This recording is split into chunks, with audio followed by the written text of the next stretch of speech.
am Maham from BEMTS 3B.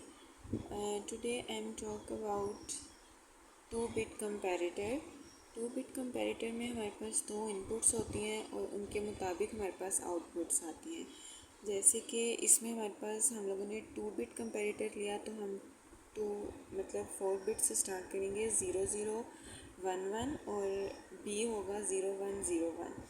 अब हमने इसका लॉजिक डिज़ाइन हमारा ये है, या तो A लेस देन B होना चाहिए या A is equals to B, A greater than B। जब A लेस देन B होगा तो हमारे पास 0 आएगा, A ग्रेटर देन B होगा तो भी 0 आएगा और A इक्वल्स टू B होगा तो हमारे पास 1 आएगा। इसी तरह बाकी इसका ट्रुथ टेबल है, उसके मुताबिक हमने देखना है कि हमारे पास डिज़ाइन होता है या नहीं होता।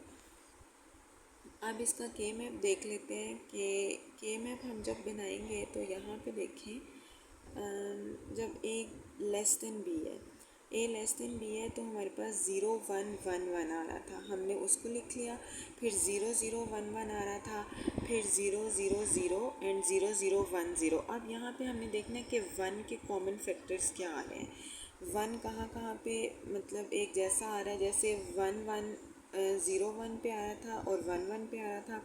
इसके कॉमन फैक्टर्स को निकाल के हम लोगों ने जिस तरह ये टेबल में शो हो रहा है उस तरह लिख लिया, like A0 B1 B0 plus A1 B1 plus A1 A0 B0। अब यहाँ पे हमने इसको जब सिंप्लीफाई किया A is equals to B वाले को, तो हमारे पास A1 A0 B1 B0 आ गया। इसी तरह पूरी इक्वेशन बना के हमने A1 और B1 को कॉमन लेके अंदर A0 B0 plus A0 B0 लिख दिया। फिर A1 B1 को कॉमन लेके अंदर A0 B0 plus A0 B0 बार ले ली। अब जब हम A0 और B0 को डॉट प्रोडक्ट में लाएंगे, जो बाकी टर्म्स होंगी वो 1 के इक्वल हो जाएंगी। सेम इसी तरह A लेस देन B में हम करेंगे, यहाँ पे भी हमारी बाकी टर्म्स 1 के इक्वल हो जाएंगी और जो सिंप्लीफाइड फॉर्म होगी वो हमारे पास आ जाएगी। अब हमने यहाँ पे इसका लॉजिक डिज़ाइन देखना है कि ये किस तरह से वर्क करता है। वो कुछ ऐसे है, लाइक यहाँ पे देखें हमारे पास कितनी इनपुट्स आ रही हैं। एक है A1 बार, A0 बार, लाइक इसी तरह B1 बार, B0 और B0 बार। अब यहाँ पे हम लोगों ने देखा कि जब हमारे पास A लेस देन B होगा तब किस तरह फंक्शन करेगा, A is equals to B होगा तो कैसे करेगा, और A लेस देन B होगा तो वो कैसे करेगा। वो हमने प्रोटेस में इसको चला के देखा था। जब हमारे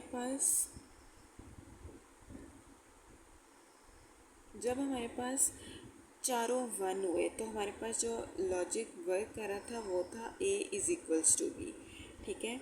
और जब हमारे पास A1 और A0 0 था और B1 B0 1 1 था, तो हमारे पास कौन सा वर्क कर रहा था, A is less than B। और जब हमारे पास सिर्फ A1 0 था, फिर हमारे पास कौन सा वर्क आ रहा था, A is greater than B। ये इसका लॉजिक डिज़ाइन था, ये हमने प्रोटेस पे करके भी देख लिया।